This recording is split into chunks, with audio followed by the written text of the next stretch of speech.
In the previous video lesson, I shared the computer terms glossary assignment and walked you through what was entailed in that assignment, in which we're creating a dictionary of computer terms and their definitions, the ability of the user to be able to list those alphabetically, to pull up a definition from a given term, add a new term, modify a definition, and delete a term, as well as display items that begin with a particular letter.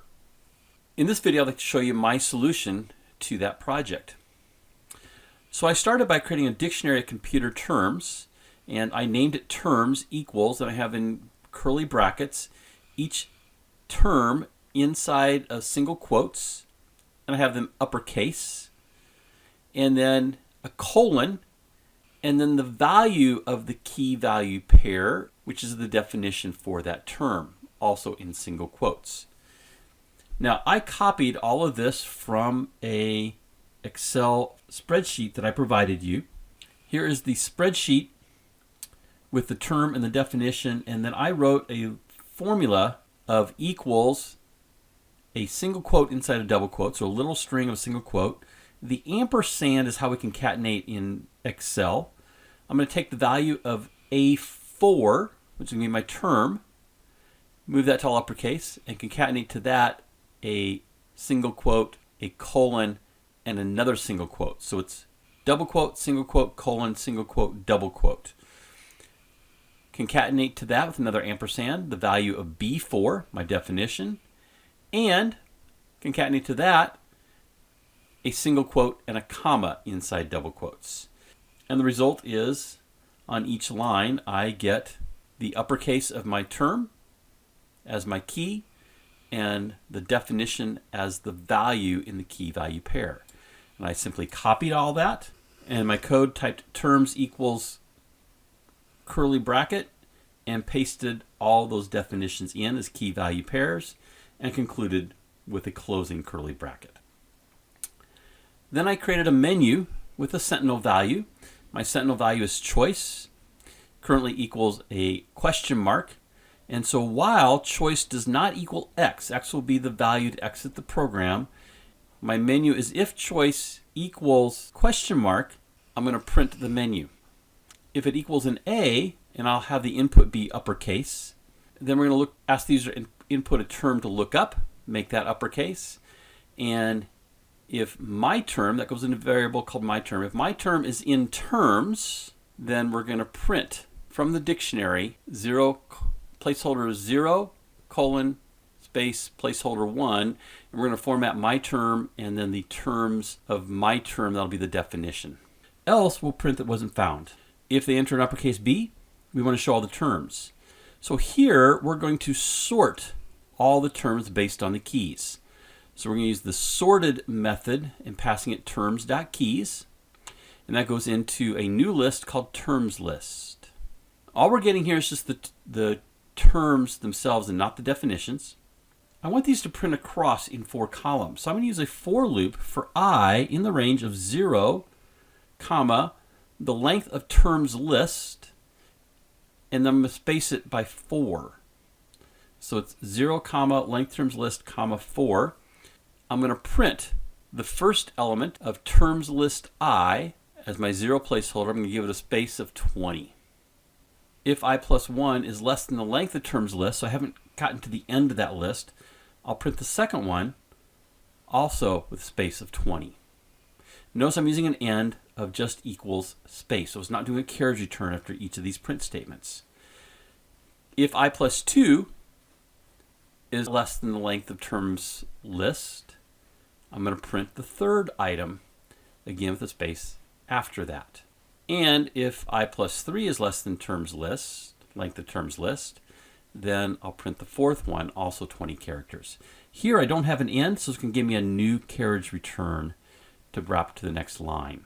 So this for loop will print all of the terms in columns of 4 going across, and that last row will take into account if there's 4, 3, 2, or 1 item still to be printed. Then I'm going to print a new line character to get a blank line. If they choose C, and C is going to show the term starting with a particular letter, I'm going to ask them to enter a letter. I'm going to convert that to uppercase. And Then I'll print a statement, all the terms beginning with that letter. And again, I'm going to sort the terms. Terms list is an empty list. And then for XYZ and temp, if XYZ character 0 and the length of letter, so it's just one, can be one character, equals letter or is equal to letter, then I'm going to add that term to the terms list. So if I put in, I want to see all the terms that start with the letter H, terms list will only be the terms that start with the letter H. Then I'm going to print out how many terms there are in the same way using those 4 columns that we did up here. Basically the exact same thing. So you can copy and paste. And again, print a new line character. I want to add a new term. We're going to ask the user to enter a new term to add to the glossary. We're going to convert that to all uppercase. If it's already in our terms dictionary, we're going to say, sorry, that terms already exist. You can edit with choice E. Otherwise, we'll ask them to enter a new definition. That'll go into a variable called new def. And then we're going to add terms, new terms equals new def. That will add it to the dictionary, and then we'll simply provide some feedback that we added the item to the dictionary. And then we'll go ahead and print the term and the definition after that. If they choose choice E, they want to edit an existing term. We're going to again have them enter the term they want to edit, and if it's in terms, we'll allow them to enter it. So we're going to show them what it currently is, and then we'll ask them to enter the new definition. Or if they want to cancel, they can just press blank. So if edit def is not equal to null, so in other words, they didn't press blank or leave it blank, then we're going to change terms element edit term equals the value they put in for edit def. And we'll print out what that updated value is. Otherwise, we'll say, sorry, that term does not exist. If they choose F to remove a term, pretty much the same thing. We're asking them to enter the term, and if it's in terms, we're going to ask them to verify that they want to remove that term. We're going to print it first like we did above. We're going to ask them to confirm by pressing a Y. And so if the confirm value is Y, then we're going to delete that key from our terms dictionary, and we'll tell them it was deleted. Otherwise, we'll say remove, not confirmed, no deletion was performed. If the term does not exist in terms, we'll simply say, sorry, that term does not exist. This is all being done in a loop, so we have a sentinel loop for our menu. Choice equals input. Enter your action choice of A, B, C, D, E, F, or X. We're going to put the letter they press in uppercase. And then once they exit the loop by pressing X, we'll say, so long, farewell, auf Wiedersehen, goodbye. Let's watch this run. We start with the value of choice being a question mark, so it prints the menu. If I simply put in a question mark again, it's going to print the menu a second time. We probably should add that to our action choice. We have it up here as in the menu. But if they press the letter A, we ask them to enter a term to look up. I'm just going to type in byte. And we're told a byte is a collection of 8 bits having a decimal equivalency in the range of 0 to 255.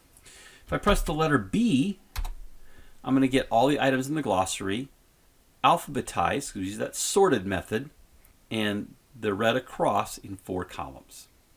Press the letter C. Asked to enter a letter, I'm going to put in B. And there are all the terms starting with the letter B. Again in 4 columns. Notice the last line only has 3. So that's where that if structure comes into play in printing that last line. Letter D. Add a new term. I'm going to type in Boolean. I'm typing this all lowercase. It's going to convert it to uppercase for me. Give me the definition for Boolean. And I'll simply say a data type whose value is either true or false. It shows me the item that I just entered. And my next choice is, let's go ahead and print the B listing again. And we'll see that Boolean is now part of our list. If we did the C and only chose to look at the B letter terms, Boolean is there as well. The E choice is to edit. Let's go ahead and edit Boolean. Gives me the current value. So the new value I'm going to put in is, we'll just simplify this to true or false data type.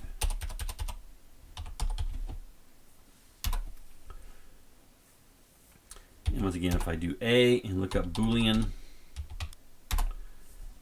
I get the new definition. F would remove. And so if I do a C and the letter B, oh, I didn't confirm. So let me do F, Boolean. I want to confirm I want to delete. Yes. I'm told Boolean was removed. And now I want to do a C and B for the letters. And Boolean is no longer in the list. And X will allow me to exit the program. If you just jumped into this video and haven't seen the prior videos to this, I invite you to check out my Python playlist of videos. And if you'd like to be alerted to future videos that I create, you can click my picture up in the top right and subscribe to the channel.